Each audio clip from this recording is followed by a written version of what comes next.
तो अमेरिका का बड़ा नौसैनिक बेड़ा अब ईरान की तरफ आगे बढ़ा है। नमस्कार, मैं हूं नीलू। जी हां, अमेरिकी राष्ट्रपति डोनाल्ड ट्रंप ने दावोस से लौटते समय एयरफोर्स वन में पत्रकारों से बातचीत करते हुए ईरान को अब एक बार फिर से कड़ी चेतावनी दी है। देखिए, रोजाना ट्रंप की एक एक चेतावनी हम आपको बताते भी हैं। ये चेतावनी और धमकी ही है, लेकिन इसका बहुत ज्यादा असर ईरान पर नहीं पड़ा। और वो क्यों नहीं पड़ा है और ईरान की तरफ से इसे लेकर किस तरह की प्रतिक्रिया आ रही है वो भी बताएंगे। लेकिन पहले ट्रंप का वो बयान जिसमें उन्होंने धमकी दी है ईरान को। एक बार फिर से ट्रंप ने दावा किया है कि अमेरिका का बड़ा नौसैनिक बेड़ा ईरान की तरफ बढ़ रहा है।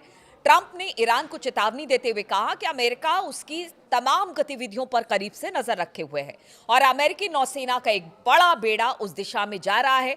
हम देखेंगे कि क्या होता है। हालांकि उन्होंने स्पष्ट किया है कि वो युद्ध नहीं चाहते हैं और इस बल का प्रयोग अंतिम विकल्प के तौर पर किया जाएगा। इस बात को एक बार फिर से ट्रंप ने दोहराया है कि बातचीत का विकल्प अब भी खुला हुआ है, यानी ट्रंप भी नहीं चाहते कि युद्ध हो।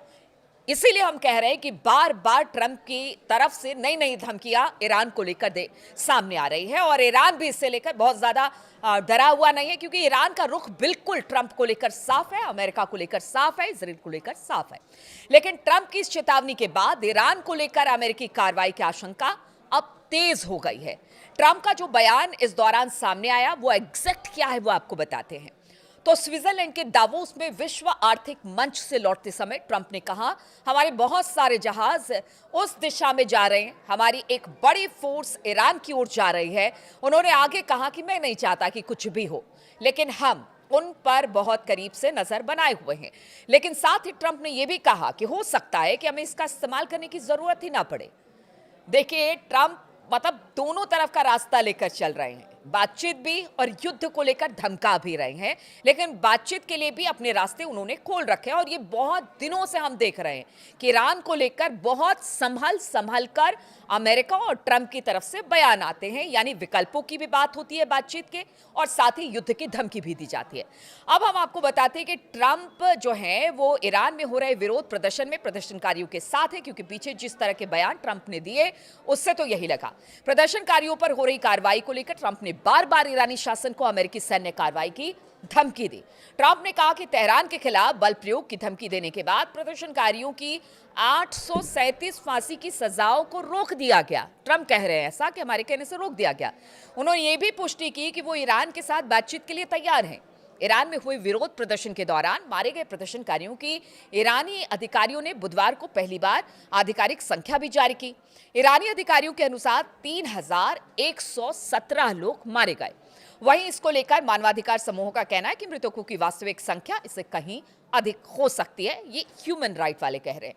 उधर ईरान पर ट्रंप की बहुत बड़ी धमकी अब सामने आ गई है और आपने सुना होगा कि किस तरह की धमकी है और बहुत ज्यादा ट्रंप की धमकी को अब सीरियसली ईरान नहीं ले रहा है। हालांकि तैयारी उसकी पूरी है, क्योंकि ये ट्रंप है, कुछ भी कर सकते हैं, बातचीत करते करते युद्ध छेड़ देते हैं या हमला कर देते हैं। इसलिए ट्रंप पूरी तरह से तैयार है, लेकिन धमकी को धमकी की तरह ले रहे हैं और साथ ही धमकी भी दे रहे हैं, क्योंकि ईरान की संसद ने देश के सर्वोच्च नेता अयतुल्लाह अली खामनेई को कुछ भी होने पर जिहाद छेड़ने की एक चेतावनी दे दी है। संसद ने मंगलवार को यह चेतावनी दी है कि अगर देश के सर्वोच्च नेता पर किसी भी तरह का हमला किया गया, चाहे वो इजराइल की तरफ से या फिर अमेरिका की तरफ से, तो उसका परिणाम जिहाद के रूप में सामने आएगा और एक युद्ध जैसी स्थिति से युद्ध ही माना जाएगा अगर अली खामनेई साहब पर हमला होता है। और यह धमकी ऐसे समय में दी गई है जब अमेरिकी राष्ट्रपति डोनाल्ड ट्रंप ने ईरान में प्रदर्शनकारियों पर सुरक्षा बलों की कार्रवाई को लेकर कई बार चेतावनी दी थी और इसके चलते दोनों देशों के बीच तनाव लगातार बढ़ा हुआ है। रॉयटर्स के अनुसार ईरान में प्रदर्शनकारियों के खिलाफ हिंसा के मुद्दे पर संयुक्त राष्ट्र यानी कि यूएन मानवाधिकार परिषद की आज एक आपात बैठक भी होने वाली है, जिस पर हमारी नजर रहेगी। लेकिन हम आपको बता दें कि आखिर क्यों अमेरिका जो है वो ईरान को धमकी दे रहा है, लेकिन बातचीत का भी खुला रास्ता अख्तियार किया हुआ है, क्योंकि इस बार देखिए ईरान अकेला नहीं है।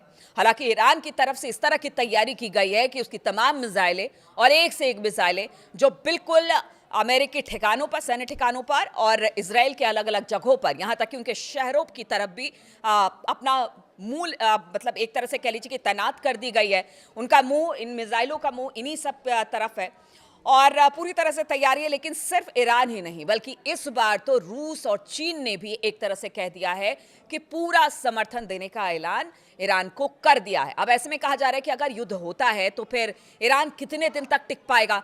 तो ईरान के लिए भी ये व्यवस्था कर दी गई है कि देखिए, ईरान अगर युद्ध में उतरता है या किसी तरह से युद्ध का ऐलान अमेरिका और इजराइल की तरफ से किया जाता है तो किस तरह से इस युद्ध को आगे बढ़ाएगा। कहा यह जा रहा है कि चीन, खास तौर पर चीन, रूस और चीन मिलकर जितने भी जो आर्म्स एमुनेशन है वो ईरान को मुहैया कराएंगे और इससे लंबा युद्ध चल सकता है। और इस बात का पता ट्रंप को भी है, इसीलिए ट्रंप ईरान की शक्ति के साथ चीन और रूस की शक्ति को भी देख रहे हैं और इसे कम आंकने की गलती ट्रंप भी नहीं कर रहे हैं। इसलिए बार बार वो चेतावनी देते हैं, धमकी देते हैं, लेकिन खुले तौर से वो इस बात को भी कहते हैं कि देखिए, हमने अभी भी एक बातचीत का मार्ग खुला रखा है, यानी बातचीत का रास्ता खुला रखा है और बातचीत हम करना चाहते हैं। अगर ईरान सारी बातों पर मान जाता है तो फिर बातचीत के रास्ते के जरिए हम तमाम जो भी दिक्कतें हैं, खासतौर पर जो इस वक्त परमाणु कार्यक्रम ईरान का चल रहा है उसको लेकर इजराइल हो या फिर अमेरिका हो लगातार बयानबाजी करता रहा है, उसके तुरंत प्रोग्राम को बंद करने की बात कहता रहा है, तो वो सारी बातें हो जाएंगी। और जिस तरह से वहाँ पर प्रदर्शनकारी हैं उन पर ईरानी सेना की तरफ से या फिर जो उनकी सेना है उसकी तरफ से जो इस वक्त कहा जा रहा है कि दमनकारी नीति अपनाई जा रही है, उसको लेकर भी ट्रंप तमाम तरह के बयान दे रहे हैं। लेकिन साथ में ये कह रहे हैं कि अब हालात पहले से बेहतर है। बहुत लोगों को फांसी की सजा सुनाई गई थी लेकिन अब उसे टाल दिया गया है। तो अब देखना होगा कि किस तरह से बातचीत आगे बढ़ती है या फिर ट्रंप जिस तरह से धमकी दे रहे हैं, अपने नौसैनिक बेड़ों को आगे की तरफ बढ़ा रहे हैं, उसको लेकर क्या स्थिति बनती है। यूएन में जिस तरह से मानवाधिकार आयोग ने आज को लेकर ईरान को लेकर एक बैठक बुलाई है, उसमें क्या होता है, इन सब पर हमारी नजर लगातार बनी रहेगी।